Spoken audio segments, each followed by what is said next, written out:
Thank you. Thank you. Thank you, Dad. These guys are all ticked.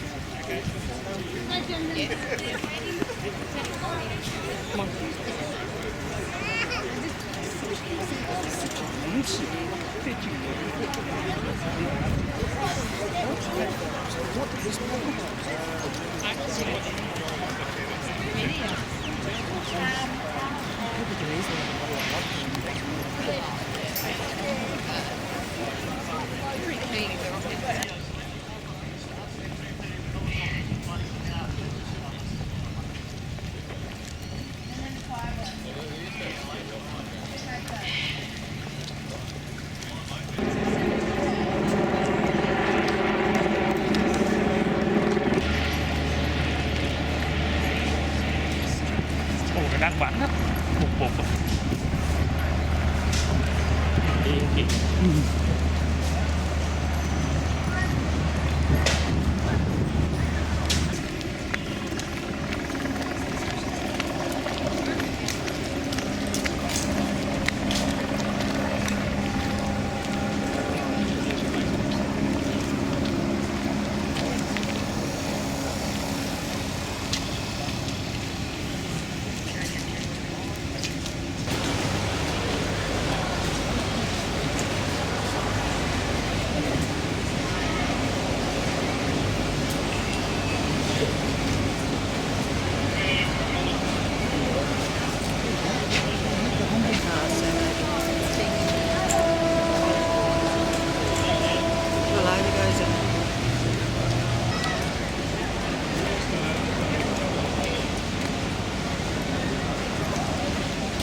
No whinging, you had an ice cream. Yeah, but we can't see. Not much. Oh, he's going to tell you to get down anyway. Stand up.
I'll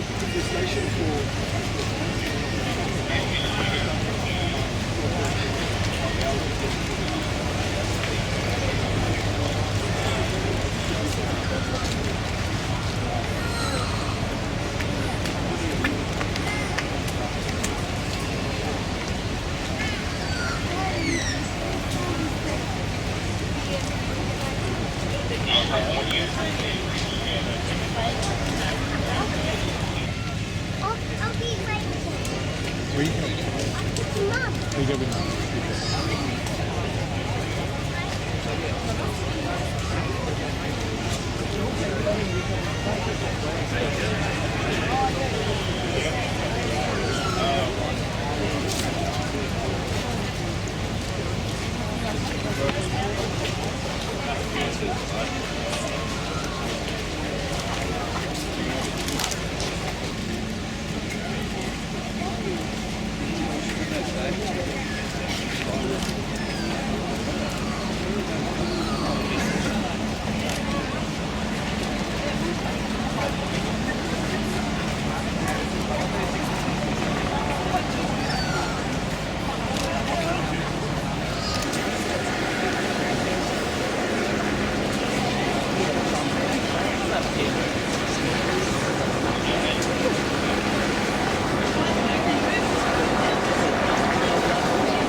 Trong một chỉ đi đường và một rất như là đường qua cầu đi đường qua đường đi qua đây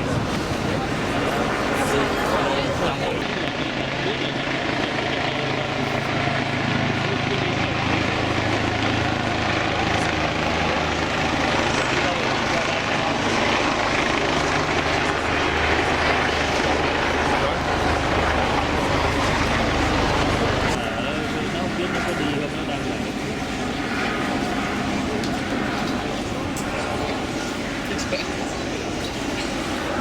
thì gọi nó đi tôi khi lúc nãy máy bay quá nó nghe nó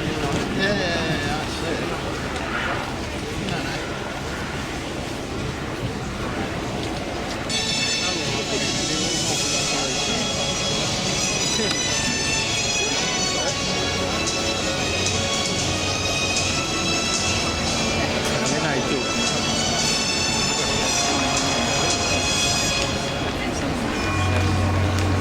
này chụp đây cánh máy bay dịch thẳng.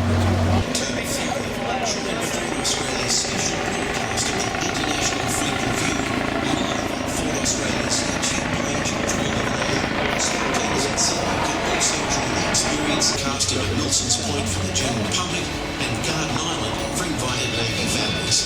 Spectators across Sydney can also tune into the spectacular on the digital radio station Radar or watch on Ford Australia's YouTube channel live at 7:30 p.m. Ford Australia.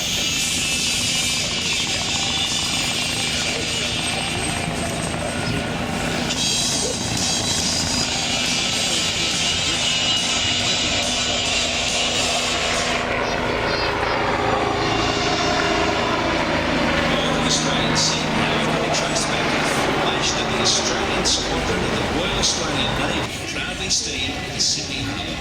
The centrepiece of Australia's new fleet unit, the Indefatigable class beamed north in single column on a fine spring day. The nation could gleam in sovereignty. 100 years later, the Royal Australian Navy commemorates the centenary of the historic fleet entry as around 40 warships, 16 tall ships, more than 60 aircraft, 10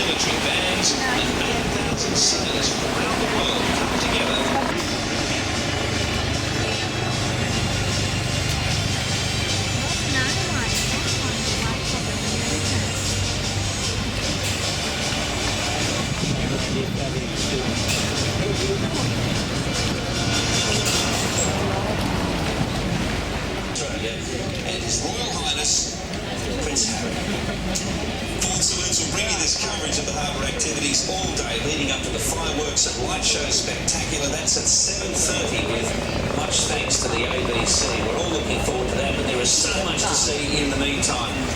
Welcome to Lizzie Lovett, who's joining me in the studio. There's a lot to talk about, and a great reason for probably 1.5 million people gathered around the harbour on 7 days or so. As you said, such a beautiful day, 28 degrees, and so much going on. 55 warships, 60 aircraft. And there's a celebration by the Navy, if you know what I mean. Australia is very proud of its Navy and its personnel. And I've never seen anything like this. I mean, some of these ships are over 100 metres long. It's just a visual spectacular. And it's a once-in-a-100-year experience. Not only is this a centenary event, but there are other big events that go on in the harbour. This is bigger than most. Yeah, the biggest thing is the bicentenary. Since the 2000 Olympics. A variety of aircraft, the 12 midday to 12:30 Navy helicopter display team will also be featured. These are things to look for from your vantage point around the harbour if you actually are near one of the big screens today.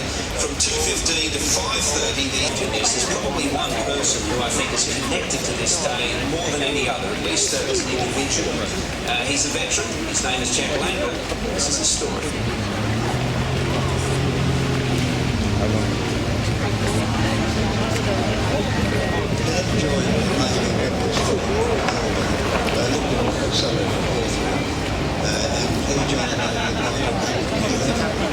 He's in the Australia had to go into dock.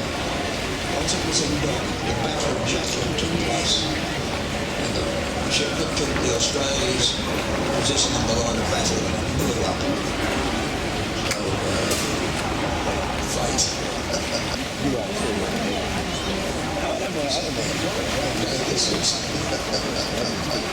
I'm saying it's a bring back a few memories now.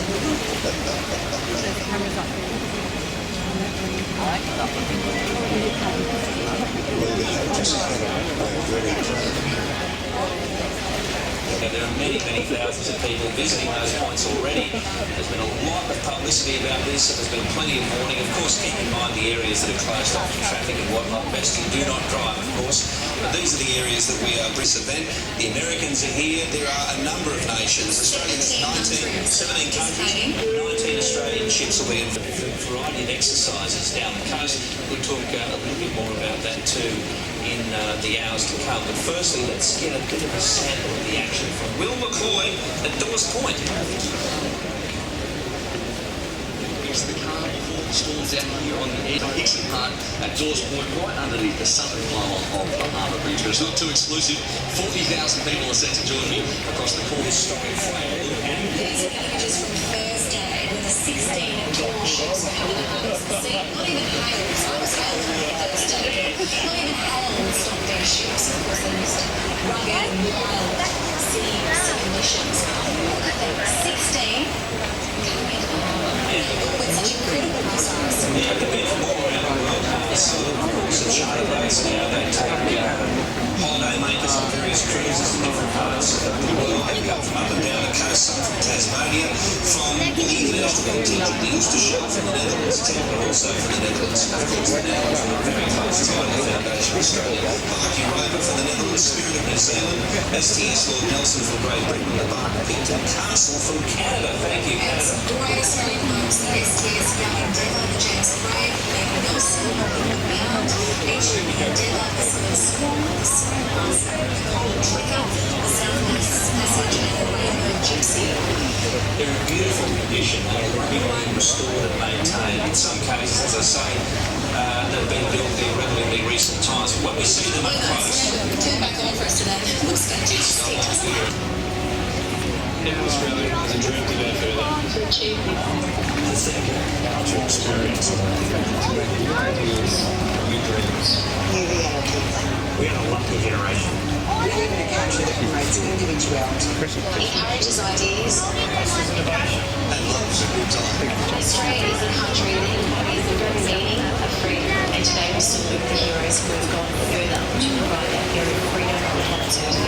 Since 1913, the Royal Australian Navy has served from every corner of the earth back to back. To ensure our national interests and those of our allies are being protected.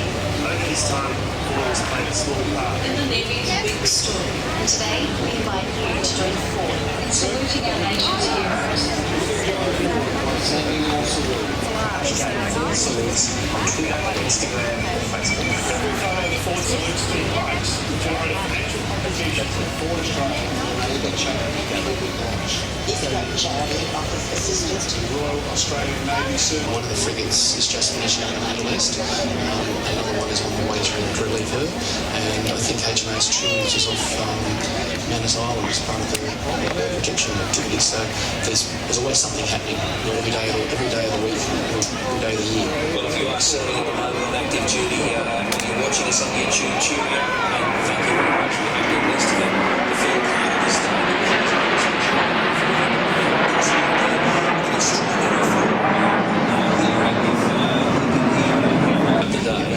Now, the fleet itself, though, is a variety of vessels, but in some cases they look like in some cases the boat term is actually applicable because there are patrol boats out there in the fleet as well. The patrol boats and also the submarines are generally known as boats because HMAS Farnham is around the eastern side of Garden, which is out of sight from us at the moment. But she's not going to sneak in and then suddenly The Jarvis Bay, but I'm from Newcastle, and certain parts of the country it's Newcastle and Mackay and Mackay. I don't think it matters, but it's a beautiful stretch of water and it's the symbolic home for the Royal Australian Navy. And that was, of course, where the first fleet that came through 100 years ago assembled and then came through Sydney Harbour. But give us an idea what they've been doing, Paul, in the last week or so in Jervis or Jarvis Bay. The ships from 17 nations plus Australia have spent about a week doing exercise Triton Centenary in 2013. That's split into two parts. We've had that week. Now we've got the fleet review and the Seapark conference over the next week.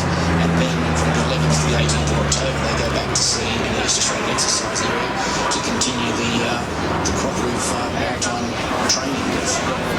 And it's very important to take this opportunity. It's a good opportunity to get involved and actually synchronise some of the operations. And we start off at a lower level, complicated activities in the second week, and it's a great opportunity. I mean, we've worked with the Singaporeans before, they're used to dealing with us, as with the Thais, and a lot of the stuff that we do in Navy is out of sight, so it's not sort of silent service, sort of unseen. And as you pointed out before, there are a lot of ships not here because they're out there working. A lot of the initial exercises was sort of, I suppose you would say, small-scale boarding parties, patrol boat sort of type of stuff, and a lot of that has to do with guarding territorial waters and things like that. It's not just about straight out. A deterrent, because you can actually be a deterrent sitting alongside. And as you say, it's anything from boarding parties, rescuing yacht. There's the HMAS Perth rescued some sailors off the yacht off Jarvis Bay last week. So that through to the high-end war fighting stuff, which hopefully we won't have to do again. Exactly. And it's interesting to note the Chinese, the Indian navies, which are, well, the Chinese Navy's been growing very steadily in recent years, and so has the Indian Navy. They've been a particular review. They do indeed, and given that their economies are booming, they're modernising their fleet, which is a fair and reasonable thing for them to do.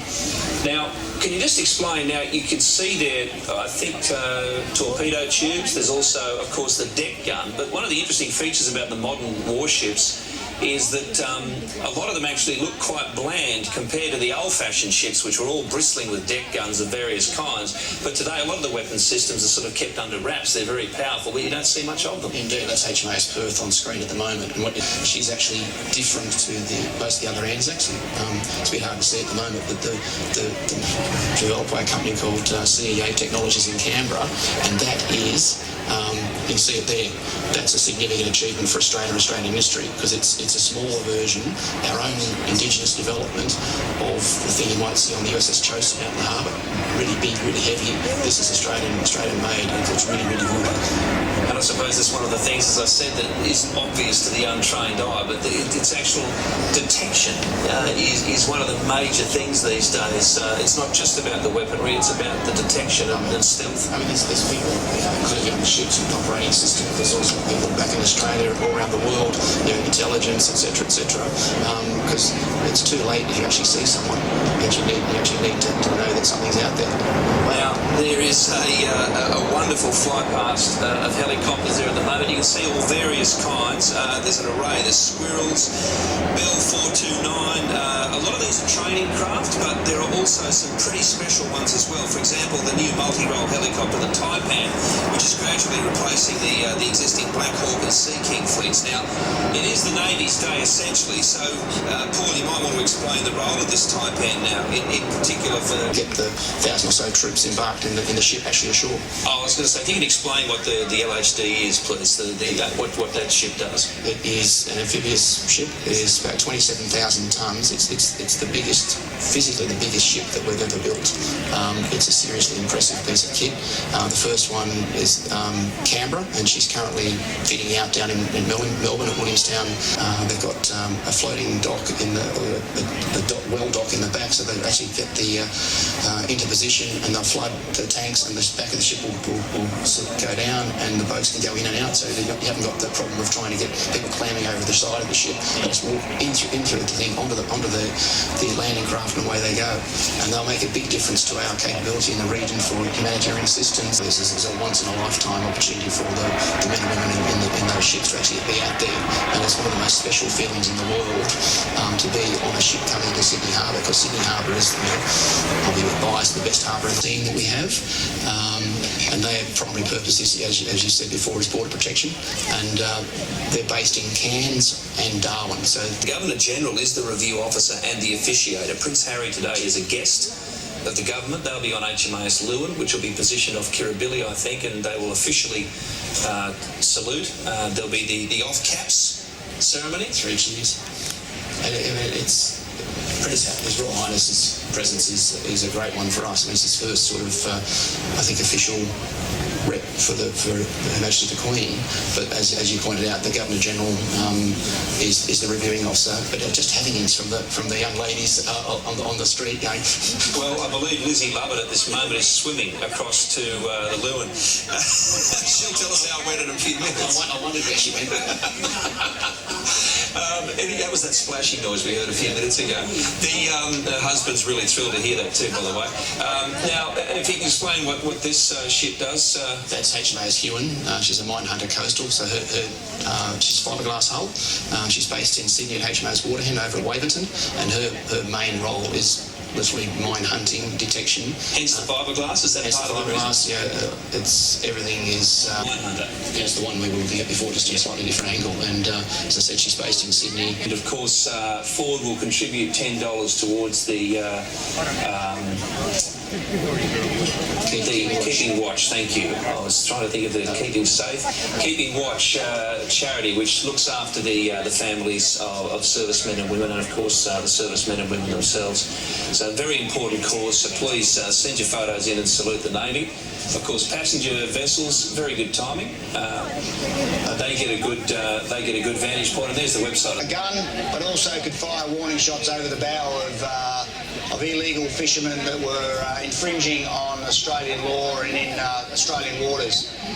Quite easy to fire. They were also on HMAS Vampire, the vessel you see behind us, and were operated by one gunnery sailor at the order of the captain to fire.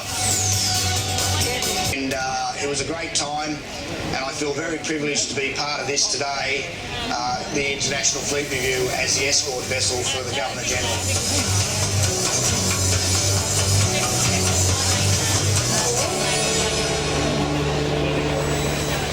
What a special day. Already so many wonderful pictures, Bill.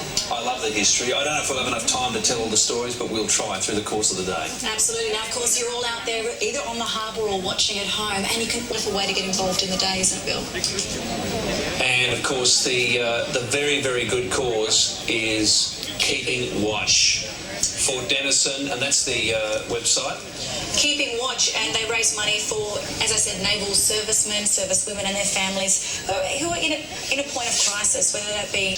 And as Paul mentioned earlier, there are servicemen and women all around the world at some stage every day. And we saw, Lizzie, that doesn't inspire many people compared to the old ships where you saw the guns sticking out before.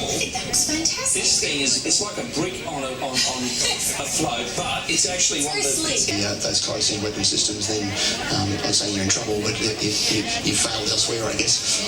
And that's 144 metres, just to give an idea to anyone at home.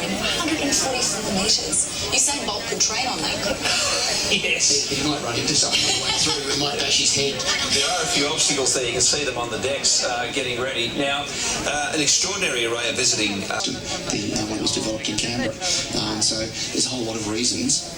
Sometimes it can be simple as the availability of the particular ship in its maintenance cycle to be available to come. We've got the HMS Daring, which is the first of their Type 45 destroyers. I think it's about 8,000 tonnes. It's a really formidable ship. Down at the aft end of the flight deck there, you can just make out, coming to view, that the lady just holding the rail there, that's Judy Taylor. In the white jacket. Yeah, that's Judy Taylor. Her husband was the former Chief of Naval Staff, who unfortunately passed away in about 2002. And Judy was the launching lady of the Lily, so a big significant day for her as well. There are so many stories today. Interestingly, a lot of the sailors will be going ashore at some stage, we believe. I don't know how many are allowed to, Paul, but I'm told that a lot of the visiting foreign sailors will be going ashore at some stage. I've heard that the Malaysia International Fleet Review, and the Navy indeed has a long and proud history, as does the Air Force, and we're proud to support the Navy for the International Fleet Review. Look at that boat, that warship, amazing. But right now it is time to learn a little more about some of the fleet of yesteryear from the Royal Australian Navy, currently housed at the National Maritime Museum. Gesture of friendship, and as to the way they're positioned today, because the Endeavour's alongside, you'll only see them on the outboard side, and there's no particular order in terms of the rank. I mean, the officers might hang around near the bridge, and the sailors will be all over in some form of order, but it's a pretty impressive sight. You mentioned, Paul, it's part of an amphibious operation. Landing platform dock is the official title, which sounds really boring, but gee, it's got some great weaponry on it. Anti-air missiles. Oh, well, for the dads and boys out there who are into that sort of thing. So we'll conclude all the flying displays for today. Display will be the last.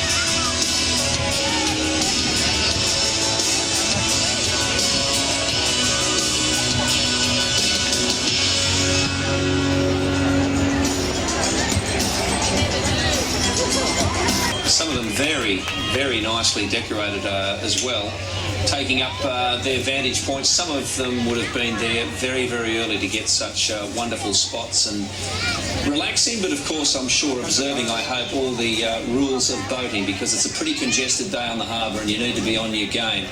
And there is also a very safe spot too. You don't have to worry about looking after your boat or putting your bumpers out. You've got just a nice little stretch of grass and beautiful surroundings here in Sydney Harbour.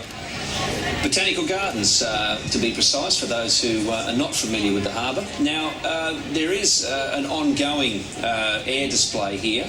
The larger ships are at anchor at the moment. We've...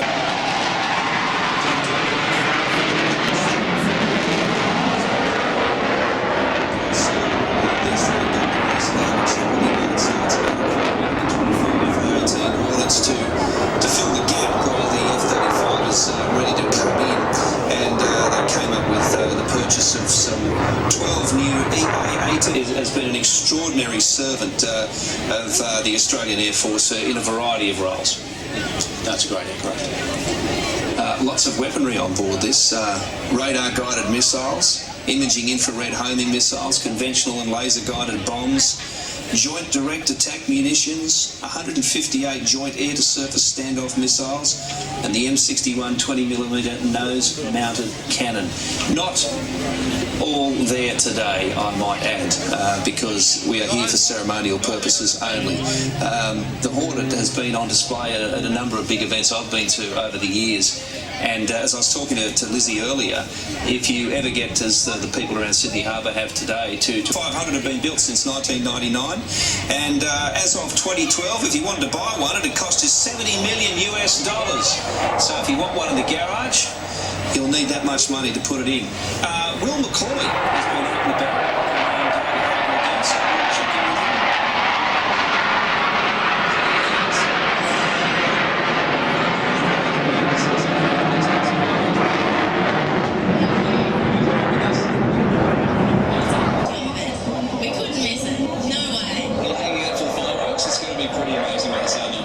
I think we've got a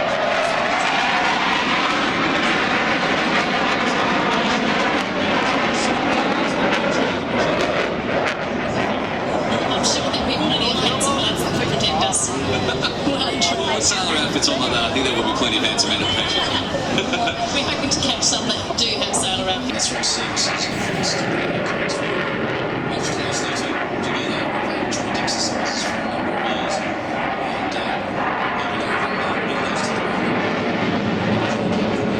It's for the US Navy and the Marines. Do we have an idea how fast it's travelling at right now? That's pretty fast, I'm not sure. Pretty fast. Pretty fast. Yes. Faster than we drove to get here, Lizzie, that's for sure. Or anyone else, I'd imagine, today. And don't forget, if you're in Sydney today, it's a long weekend, so double demerit points. Be careful. Nice there. Now, this is... they do a thing called, I'm not sure if it's in the schedule today, but they do a thing called dump and burn, where they dump fuel and ignite it. And it looks quite extraordinary, where there's a big plume of flame coming from the tail of the plane. I'm not sure whether that's on the menu today, but at the moment he's doing, I don't know what the technical term for it is, but it's a very slow and very quiet cruise. That's slow. Yeah, about as slow as you can go. And you can see the backside of the plane is just naval aircraft, Greg, which I'm sure is technically in your backyard. And, well, planes like the Orion, for example, or let's talk about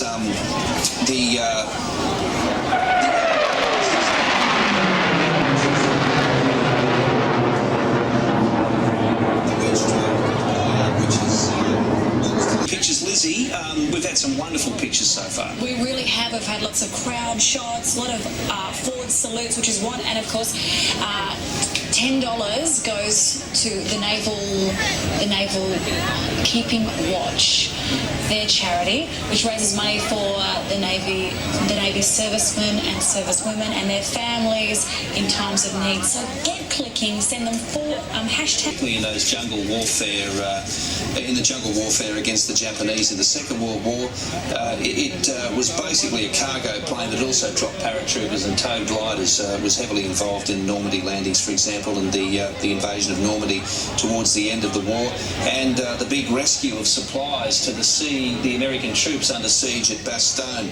And its nickname from the troops was the Hump. It was also later used in the Berlin airlift. Why did it get a nickname like that, Bill? I guess because... Member of the Navy, how across aircraft do you have to be, even if it's involved with the... Were you?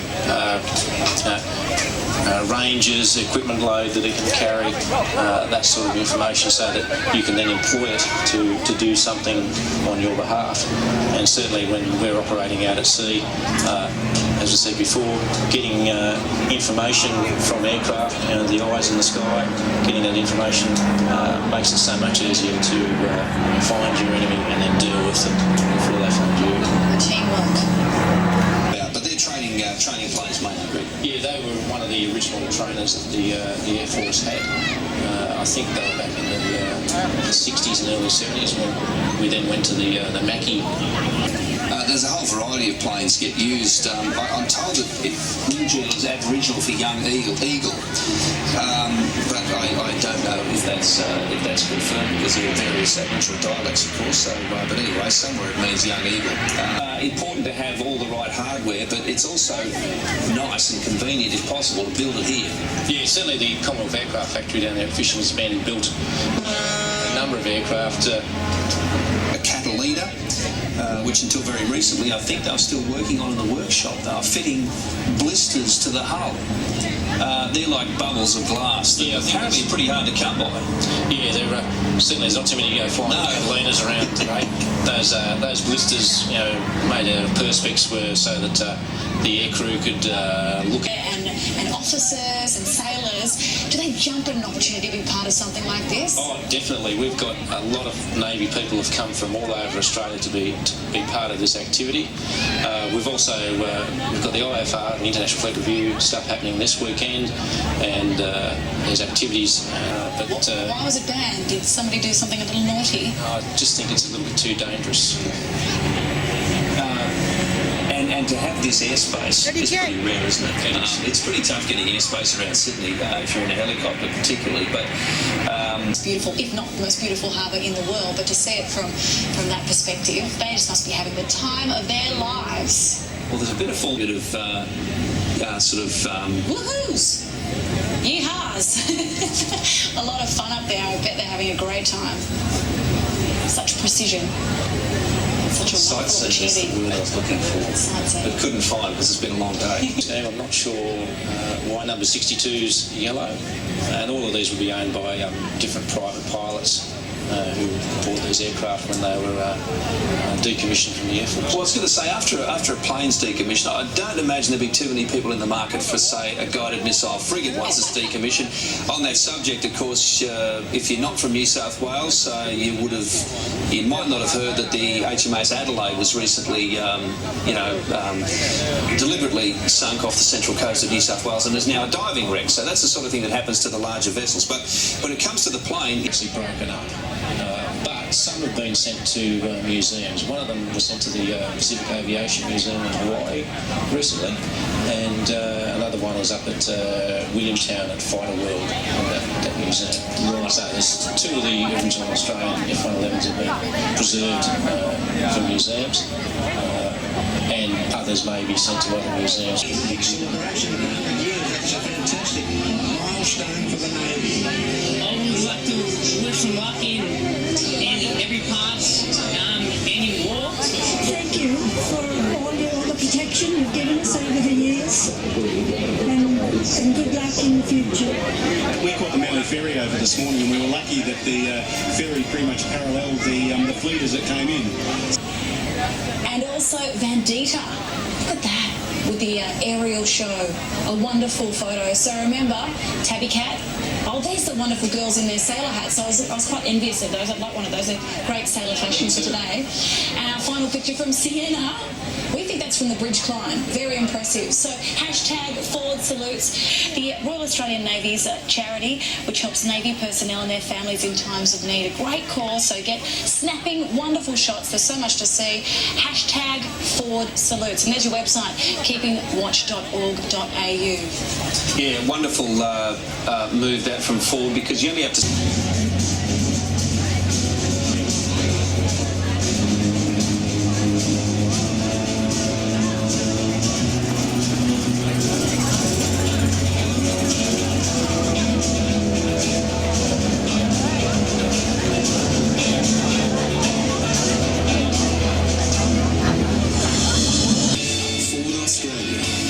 Supporting the Royal Australian Navy celebrate 100 years at the International Fleet Review.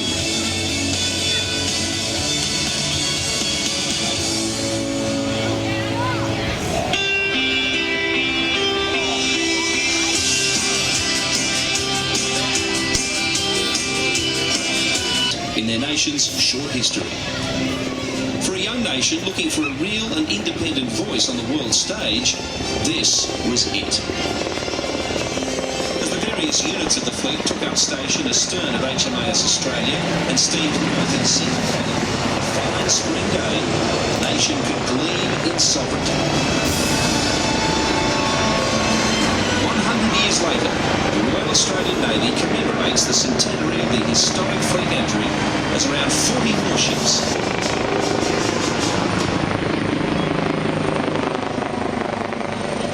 Service within the broader New South Wales aeromedical retrieval system.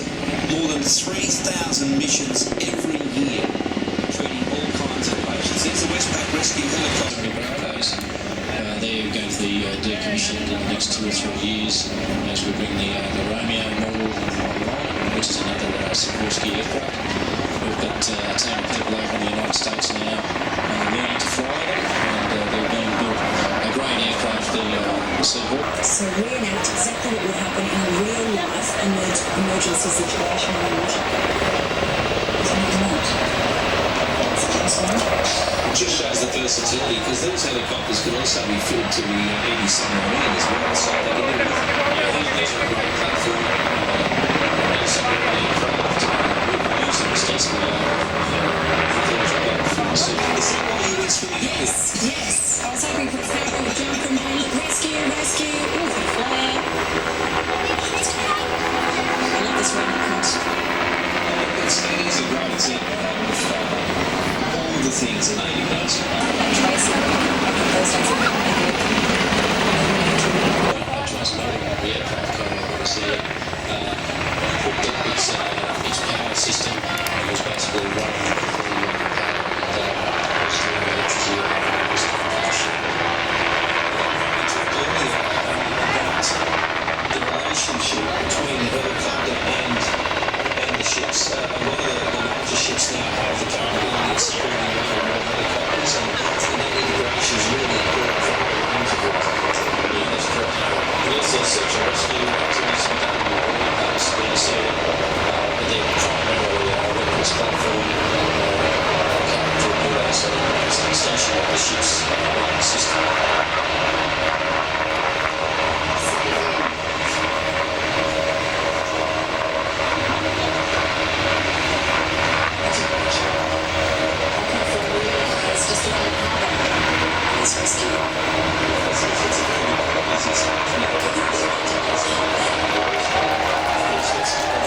it's quite... It gives people an example of the various things that are on display. If you're a particular vantage point, you might have the opportunity to see some of these demonstrations.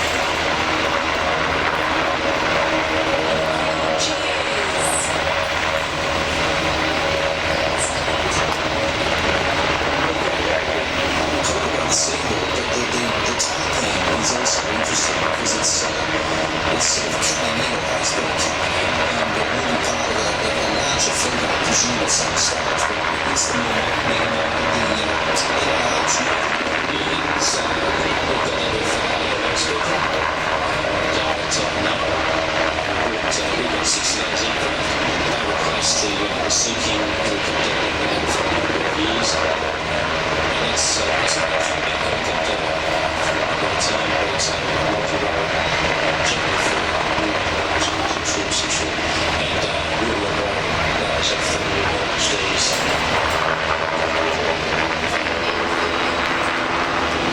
If you've got the programs here, flying the aircraft, you have air crewing on the back section.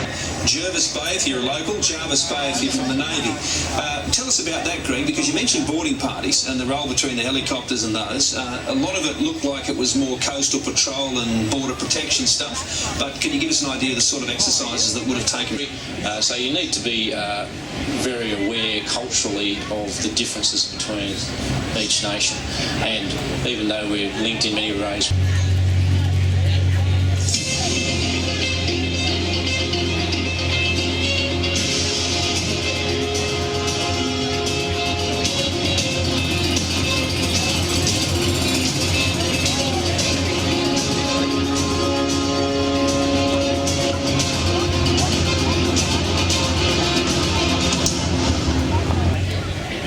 Saturday, October 5, join Ford Australia's special broadcast of the International Fleet Review live on Ford Australia's YouTube page from 11 a.m. Spectators in Sydney can...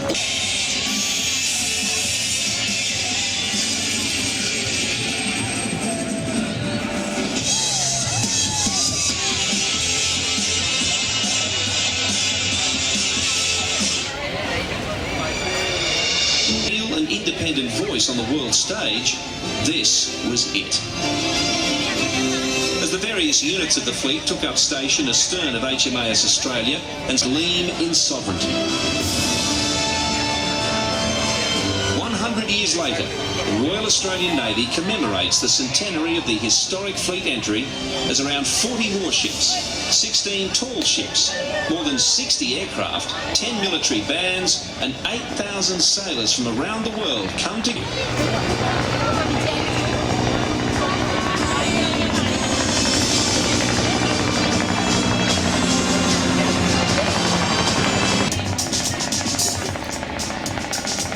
Australian Navy International Fleet Review. Our Ford Salutes coverage continues, and that magnify and amplify that message, not only to the people that are here in Sydney, but also across broader Australia and through the YouTube channel of Ford Australia. And as we've seen earlier today, Ford has some remarkable links to the Navy, some of them historically. Check this out. And what differs fairly greatly is there's no ships, there's no water here, but there's a lot of similarities. As you can imagine, we've got a tight schedule, especially during races where we have to get car back out on the track.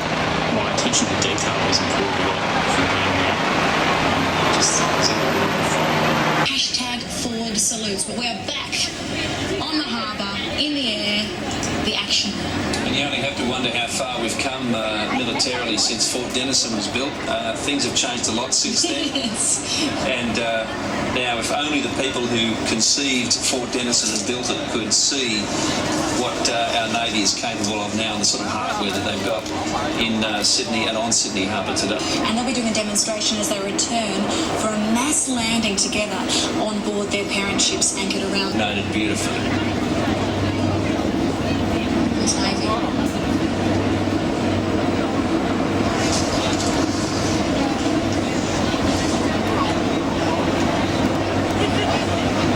They're obviously lining up the MK.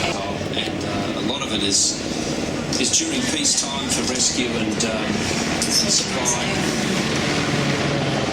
and disaster relief. I mean, arguably, in recent years, there's been a bigger contribution to that than there has been, thankfully, in actual military operations. But having said that, it's probably a time to remind you before we actually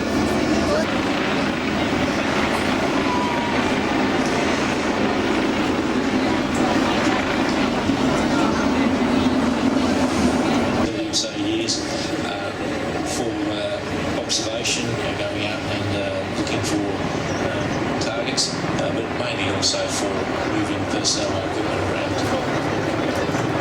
Do they ever arm squirrels very much, Greg, or are they purely observational? Capable of having weapons? Not really capable of having weapons, mainly there for search and activities, medical evacuation. If someone gets sick or injured on board one of the ships, need to get them ashore to a hospital, they can be put inside the hospital and sent straight to hospital. And we've used them to get sick personnel off merchant ships as well. Greg, you mentioned the battle budgie. There must be a lot of Bravo and when the Romeos come in, they'll be called the Seahawk. Excuse my ignorance, but why are they called the Hueys? Because originally, I'm sure he's strapped in.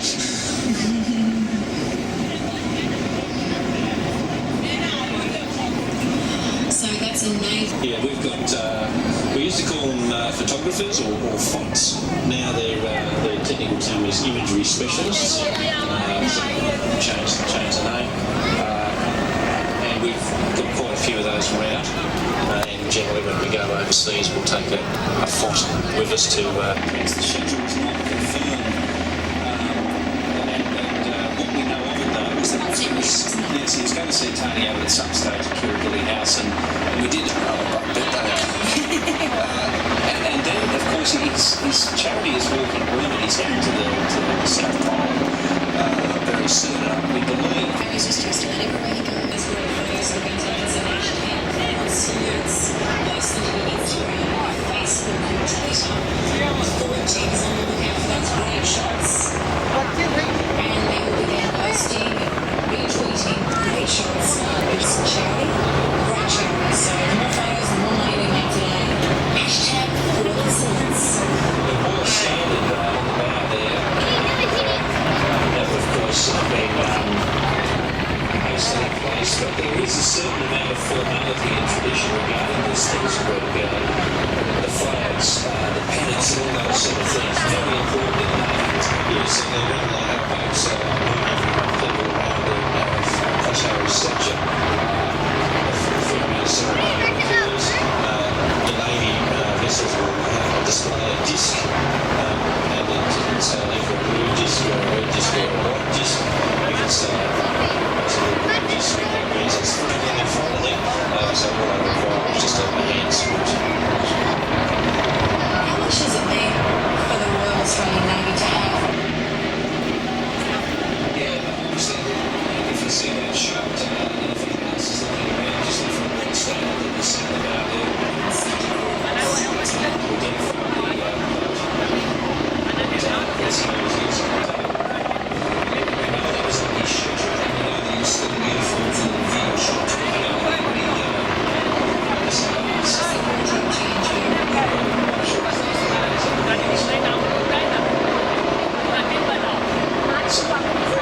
It is always interesting to note how our security personnel work in with foreign dignitaries, because they have activities, and the Defence Forces is heavily involved in aspects of that. When the Olympics were in Sydney for Operation Gold, again, a fair bit of security work by the Defence Forces involved. He's currently very close to some pleasure craft. Did you see people just having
the black painted one, known as the Cat or the Black Cat. They were operated during World War II on long-range patrols. They also did attacks on enemy shipping, able to carry torpedoes and mines, and a great endurance, 15 hours worth of flying time. To the spectacular 3 hours and 4 minutes and 42 seconds. I know so many people out there, including yourself, is so excited about this. Yeah, waiting for the fireworks display. It's going to be the biggest one on Sydney Harbour for a number of years, if not the biggest one ever. If not ever, they're saying it's going to be bigger than the 2000 Olympics. And if anyone, of course, I'm sure you watched that weather report on TV. A couple of friends here. This is Liam and Max. G'day, guys. How are you? Great. Great. So, who have you seen the ship sail by today so far? Yeah. It's huge. What do you think? Great ship. And what are you guys up to for the rest of the day? Are you going to enjoy some of the flyovers and waiting for the fireworks tonight? Yeah, we're hoping to see.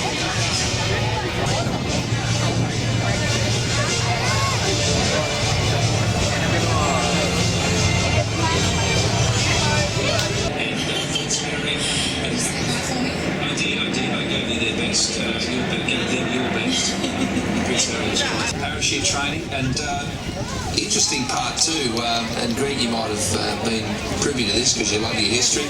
After nearly 8 years of operations in Vietnam, as far as the Australian Air Force was concerned, the Caribou had carried more than 600,000 people. And used the call sign Wallaby. The number 35 squadron became known as Wallaby Airlines, which takes us back to what we're talking about, where Australians love their colloquial terms.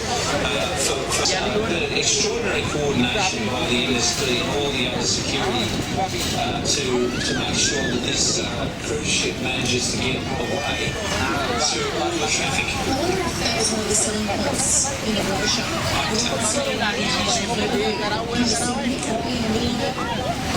It's been the plan for a couple of years, but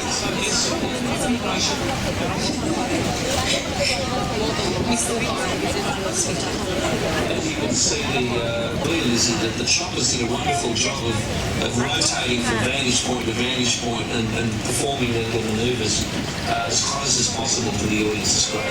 Every angle and corner of the harbour really has been catered for, just the logistics. That are all members, fully serving members of the Royal Australian Navy, and they're Aboriginal and Torres Strait Islanders, which are demonstrating traditional dance styles from around the country. You might have noticed a little earlier that we had personnel in full uniform rocking away in well-employed story. There is partly uniformed traditional dances from the Indigenous dance group. For obvious reasons, they don't use the full Navy clover, but they do have public shows on the 6th and 7th. Does not mean that they are disruptive people. Is that Mufti Day? It's camouflage, basically, isn't it? It's camouflage uniform. Yeah. We've got the DPNUs as they're well known. They were brought in maybe about 6 or 7 years ago, partly as a way of identifying Navy personnel, and also they're allowed to be worn in public, whereas the previous uniforms that we had the grey compact couples only worn on the ship. So the coastal waters of Denmark, transporting grain, stone and turf between the Danish islands. 1958, she received her first motor. It's extraordinary the history behind these ships. And she's now owned and sailed by a family of 4 professional sailors. Wouldn't that be nice to take out on a weekend? Yes, and I'm not sure who or what circumstances they're on board there, but as I say, she has, I guess, a specific racing crew for the regattas and the races. Most of the layout there has been kept in its original state. That's the hard part with these traditional sailing ships, is there's a lot of timber, and timber's not cheap anymore. It's actually very hard to acquire and to shape to what you need to make the masts and the various deck hands. Apparently that rigging there that we can see is pretty much as traditional as it gets for a tall ship. And that's the beauty of these things, Greg, is even if they're a replica, they're lovingly built, and as she goes under the harbour bridge, people watching can see that they're seeing something that represents what it really was up to 100 years ago, maybe more. Yeah, certainly there's a number of tall ships here in the harbour today, and there's a number of tall ships operating in Australian waters, and the Navy operates men and women between the ages of 17 and 23 to go to sea for 2 weeks, and as a character building activity. Some of them might end up joining the Navy, but we'll have Air Force personnel on board who will be the air traffic controllers. With a term, who will basically operate what we do to get the call. So methods of LHD, so that will be a truly joint tri-service It's very interesting because traditionally I think it was such individual entities, don't you? It's all about teamwork. It is. We're a small defence force. We can't afford to do it all on our own. So Navy, Army and Air Force are working very closely together. A lot of our training institutions are tri-services. Part of the reason for that is not only operational, it's because of the size of our armed forces. What about a country like the United States, or the Soviet Union for that matter, or China, which has a lot of people and a lot of hardware? Are their forces as integrated as ours? That's an interesting question. I know a lot of US personnel come to Australia, and when they see how closely we work together, they're in some ways a little bit envious because they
spent a lot of time and a lot of hours working to get it to where it is. Prince Harry there waving to the crowd as he speeds off from Kirribilli House with the roulette playing still in action. He seems to be leaving quite quickly. He was slow. Hurry than he was when he arrived. He was off to Bondi to party. See who's in photos. / hashtag Forward Salutes. Yeah, there are a few people here for sure. Where that boat is heading. For all of you who are on Prince Harry watch. Well, the Prince gets to do a lot of cool things, but I don't. Another patrol boat in Luna Park, and then HMS Tobruk just outside Garden Island. So you must have had so much fun creating this. Yeah. It's been good. It's been night and day. We're getting tooted. It's been night and day for the last, 9 days out on the uniform or racing car get up. We're thinking about making a race suit with like a Navy uniform, so we're all over it. That's good. I'd like to see that. That's covering all your bases. Tell us about the racing career. I know obviously Bathurst is going to be a big step forward, and you probably won't be under a huge amount of pressure there, I'd imagine. But it is getting that way because now you've won a championship round. People are going to start to expect performances at races like Bathurst. So where do you go from here? I'm not too sure, to be honest. Like you said, you have a win and the expectations go up in the team and your supporters as well. So it makes it a lot harder, but I'm up for the challenge. I'm, I guess, kind of young in the scale there, so definitely push on and let's just see where we can end up. I guess at the end of the year as well. Well, all the best to you. Is the DJR thing long term, or is that going to be reassessed? I'm on loan to them for the rest of the year, and then just going through some stuff at the moment to see where we end up next year.